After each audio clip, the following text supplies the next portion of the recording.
अस्सलाम वालेकुम। इस वीडियो के अंदर हम देखेंगे कि वाइवा में कौन कौन से क्वेश्चंस किए जाते हैं और किस तरीके से वाइवा लिया जाता है जो टेस्ट फेज़ का वाइवा होता है। तो सबसे पहले तो ये कि टाइमिंग कितनी होती है, अक्सर स्टूडेंट्स पूछते हैं, तो 10 से 15 मिनट के अंदर अंदर वाइवा जो है वो हो जाता होता है। क्वेश्चंस कहाँ से किए जाते हैं वाइवा के, तो जो आपको टेस्ट फेज़ बनाने के लिए दिया जाता है उसके अंदर से क्वेश्चन होते हैं। इसके टोटल जो है वो 4 स्टेप्स के अंदर कंप्लीट किया जाता है। फर्स्ट आपका जो इंटरफेस आपने बनाया होता है अपने टेस्ट फेस का, उसको एक्सप्लेन करवाया जाता है। सेकंड, उसकी जो डेटाबेस होती है वो फिर ओपन करवाई जाती है और उसमें से कुछ क्वेश्चंस किए जाते हैं। जैसे मैंने अभी पिछली वीडियोस के अंदर जो जैसे क्रिएट किया है लाइब्रेरी का, जो मैंने क्रिएट किया था ये वाला प्रोजेक्ट, तो इसके अंदर से मैं एग्जांपल के तौर पे आपको समझाऊंगी कि किस किस तरीके से किया जाता है। तो अच्छा, फर्स्ट 4 टोटल स्टेप मैंने आपको कहे हैं कि 4 चीज़ों से क्वेश्चन किए जाते हैं। फर्स्ट, इंटरफेस एक्सप्लेन किया जाता है कि जो आपको डॉक्यूमेंट के अंदर चीज़ें दी गई हैं वो आपने कहाँ कहाँ कंप्लीट की हैं। उसके बाद डेटाबेस उसी की ओपन करवाई जाती है कि आपने डेटाबेस कहाँ से बनाई है, और फिर उसके अंदर से कुछ चेंजेस करवाई जाती हैं। प्राइमरी की के बारे में पूछा जाता है कि आपने प्राइमरी की इस टेबल की कहाँ किधर कौन सी बनाई है, और उसके बाद प्राइमरी की फॉरेन की के बारे में फ़र्क पूछ लिया जाता है। और कुछ 4 क्वेरीज जो हमने पिछली वीडियोज़ के अंदर भी की हैं डेटाबेस बनाते वक्त, वो आपसे प्रैक्टिस करवा ली जाती हैं या कोई सुन ली जाती हैं। थर्ड स्टेप होता है कि आपसे जो इस कोई भी आपने जो पेज ओपन किया होता है अपने टेस्ट फेस का, फॉर एग्जांपल ये किया गया है ओपन, तो आपको कहेंगे कि इसका कोड दिखा दें, तो आपने फिर सिंपली वो लोकल होस्ट वैम, लोकल होस्ट क्योंकि वेब की बात कर रहे हैं तो लोकल होस्ट वैम, उसके बाद www की डायरेक्टरी में जाके आप वो वाला पेज ओपन कर देते हो जिस पेज की कोडिंग के बारे में उन्होंने पूछा होता है। फिर उस पेज के कोड का कुछ हिस्सा वो एक्सप्लेन करवा देते हैं। मोस्टली जो होता है वो सेशन के बारे में पूछ लेते हैं, या फिर जो क्वेश्चंस होते हैं वो ज़्यादातर PHP के अंदर से पूछे जाते हैं या फॉर्म के अंदर से। फोर्थ जो स्टेप होता है वो आपकी चेंजेस होती हैं, यानी कि आपसे आपके टेस्ट फेस जो आप बना के लेके गए होते हो उसमें कुछ चेंजेस करवा ली जाती हैं। फॉर एग्जाम्पल, अब बिल्कुल स्टार्ट करते हैं। जो पहला स्टेप मैंने कहा था इंटरफेस एक्सप्लेन करवाया जाता है, तो फॉर एग्जांपल हमें सेंट्रल लाइब्रेरी सिस्टम के अंदर 2 जो टास्क बनाने के लिए कहे गए थे वो हमने बनाए। तो आपने एक्सप्लेन करना है कि इस पेज पर आने के बाद अच्छा जो वैम्प है और आपका वैम्प होगा, और कुछ चीज़ें जो होती हैं वो आपने प्री ओपन करके रखनी है, जैसे ID हो गया। ID और वैम्प अगर वेब बेस्ड प्रोजेक्ट है और PHP का प्रोजेक्ट है तो, या किसी चीज़ का प्रोजेक्ट है, तो सबसे पहले आपने अपनी जो कुछ मेजर चीज़ें हैं वो ओपन करके रखनी है ताकि टाइम वेस्ट ना हो सुपरवाइज़र का। और बहुत स्लो भी काम नहीं करना ताकि उसका सुपरवाइज़र का टाइम वेस्ट ना हो। तो सबसे पहले देखिए हमारे फॉर एग्जांपल आपको कहा, अब यहाँ से आपको कौन से काम करवाने के लिए कहे जा सकते हैं कि ये एक बुक ऐड करवा के दिखा दें। तो फॉर एग्जांपल ये किया मैंने और डन पे जैसे क्लिक किया तो ये जैसे ये सक्सेसफुल का मैसेज आ रहा है। तो आपने यहाँ पे एक्सप्लेन करना है कि इंसर्ट की क्वेरी की वजह से डेटाबेस के अंदर ये चीज़ जो है वो इंसर्ट हो चुकी है, बुक ऐड हो चुकी है। अब यहाँ से क्वेश्चन किया जा सकता है कि आप दिखाएं डेटाबेस के अंदर कि ये डाटा जो है वो ऐड हुआ है या नहीं। तो फिर आप अपनी डेटाबेस ओपन करोगे, यहाँ भी आप डेटाबेस अपनी ओपन करके रख सकते हो ताकि सुपरवाइज़र का टाइम ज़ाया ना हो।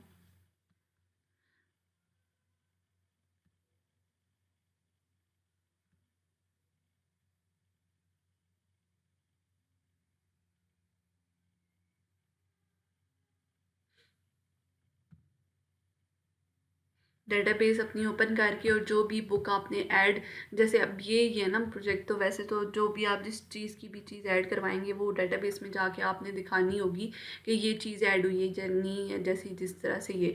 उसके बाद आपसे कहा जा सकता है कि for example book ID number 11 है, इसको मैनुअली सर्च करके दिखा दें।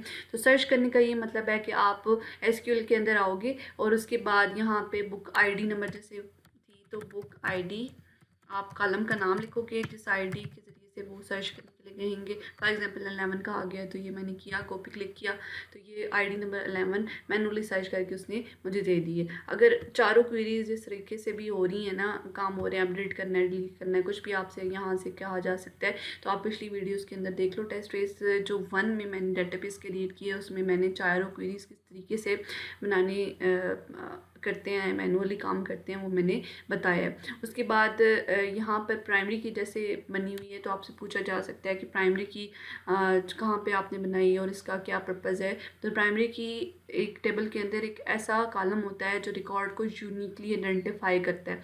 और आपसे ये भी पूछा जा सकता है क्या इसके अलावा इस टेबल के अंदर कोई और प्राइमरी की हो सकती थी, तो इसमें कोई भी नहीं बन सकती, क्योंकि नेम तो हो सकता है कि हर बुक किसी बुक के सेम भी हो जाते हैं, तो ये नहीं बन सकती। ना ही डिस्क्रिप्शन, एडिशन और प्राइस। एडिशन माइट भी प्राइमरी की बन सकती है, तो ये अल्टरनेट की बन सकती है।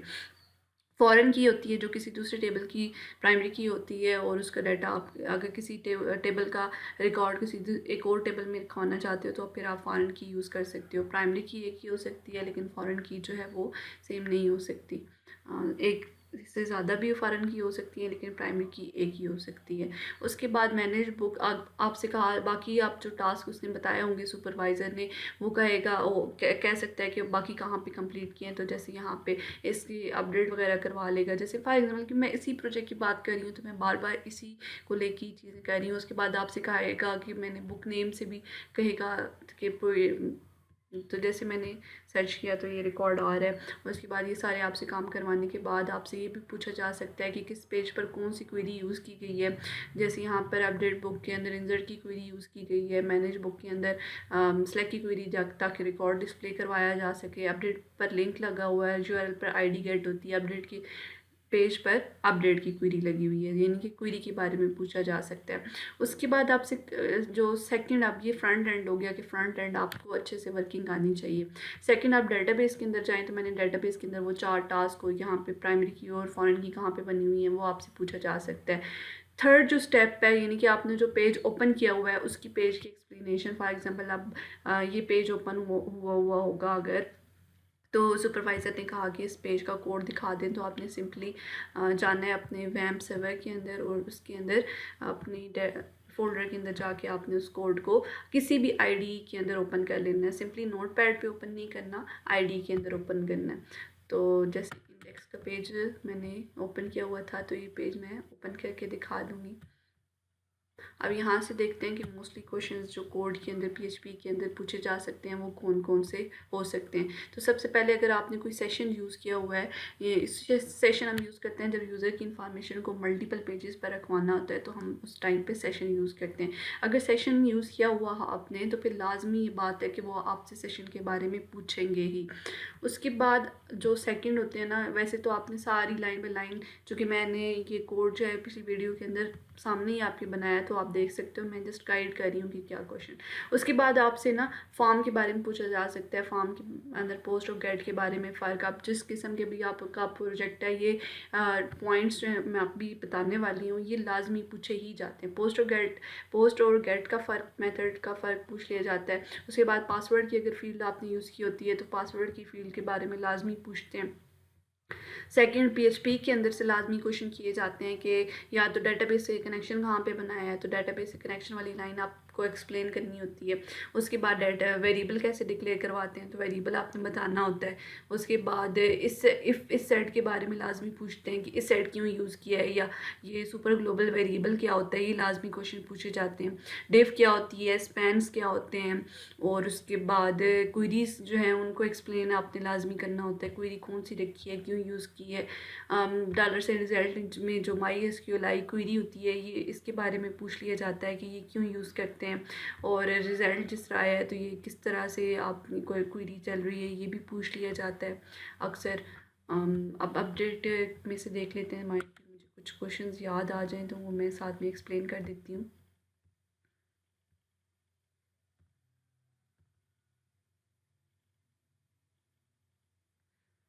ठीक है, ये $_गेट जो सुपर ग्लोबल वेरिएबल है, ये क्यों यूज़ किया जाता है किसी भी चीज़ में, तो वैल्यू गेट करने के लिए हम यूज़ करते हैं। उसके बाद लोकेशन हेडर का काम करता है, तो किसी दूसरे पेज जब काम हो जाए तो किस पेज पर उसको लेके जाना है अब डाटा, तो वो बताने के लिए टेबल वगैरह पूछ लिए जाते हैं।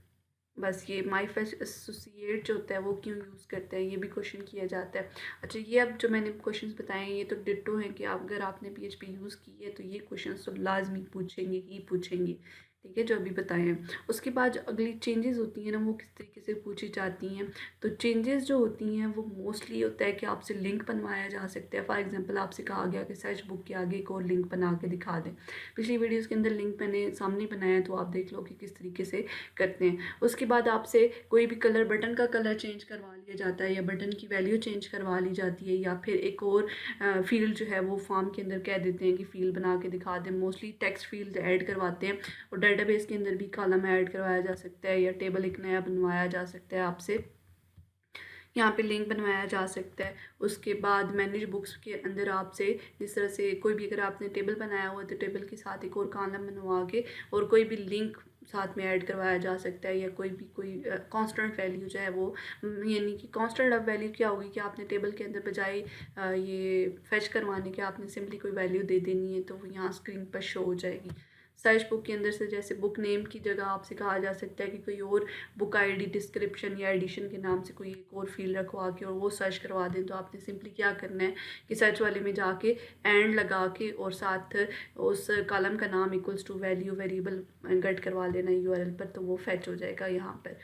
बस ये इस किस्म की चेंजेस लाजमी। अब ये जो मैंने बताया है वैसे तो जनरल बताया ना इसको लेके, लेकिन ये जनरली क्वेश्चंस किए ही जाते हैं। हर एक जिस किस्म का भी प्रोजेक्ट है वो यहाँ से किए जाते हैं। लिंक बनवाना, टेक्स्ट फील्ड, फॉर्म की टेक्स्ट फील्ड्स बनवाना, और बटन का कलर चेंज करवाना या उसका नाम चेंज करवाना, ये क्वेश्चन तो लाजमी किए जाते हैं। ठीक है, उसके बाद इंटरफेस के अंदर जो मैंने बताया था आप लोगों को कि यहाँ पर जो जितनी भी आपने वर्किंग होती है टेस्ट फेस की होती, कहाँ कहाँ का आपने रिक्वायरमेंट कंप्लीट की है, वो लाजमी पूछे जाते हैं। उसके बाद जिस किस्म का भी प्रोजेक्ट है, उसके बाद आपसे डेटाबेस के अंदर प्राइमरी की, फॉरेन की कहाँ पे बनाई हुई है, उसके बाद जो 4 क्वेरीज से वर्किंग करवाई जाती है, वो लाजमी क्वेश्चन हैं जो हर एक सुपरवाइज़र ही पूछता है। लास्ट में मैं अब जो ये वाला स्टेप है ना कोड वाला, कोड वाले में भी लाजमी सी बात होती है कि इस सेट, इफ़ इस सेट, अगर आपने PHP का कोड यूज़ किया तो इफ़ इस सेट सुपर ग्लोबल वेरिएबल कहाँ पे डिक्लेयर किया है, या फिर आपने डेटाबेस से कनेक्शन कहाँ पे बनाया है, क्वेरी कौन सी यूज़ की है, और माइस्क्वेल क्वेरी किस तरीके से काम कर रही है, और सिंपल स्ट्रिंग आपसे को करवा ली जाती है, ये 2 वेरिएबल ऐड करवा लिए जाते हैं। तो ये सिंपल वाले क्वेश्चन जो है ना कि लाजमी किए जाते हैं। मतलब इनमें ये नहीं होता कि आपने कौन सा प्रोजेक्ट यूज़ किया है या कौन सा प्रोजेक्ट बनाया है, ये क्वेश्चन लाजमी हर सुपरवाइज़र करता है। ठीक है जी। नेक्स्ट वीडियो में हम थोड़ी एडवांस चीज़ों को लेके चलेंगे कि कॉमर्स स्टोर बनाएंगे जो कि हर किस्म के प्रोजेक्ट में कवर कर लेगा। आप जैसे उसको प्रोडक्ट चेंज करें, उसकी नाम चेंज करें अपना प्रोजेक्ट का, और आप गुड टू गो हो जाएंगे अपने फाइनल फेज़ के लिए। तो इस किस्म का प्रोजेक्ट चूज़ करें जो कि ई-कॉमर्स स्टोर से रिलेटेड हो, तो फिर आप थोड़े ईजी रह जाएंगे, और ये प्रोजेक्ट ही आप कॉपी करके अपनी थोड़ा चेंज करके उसको यूज़ कर सकेंगे।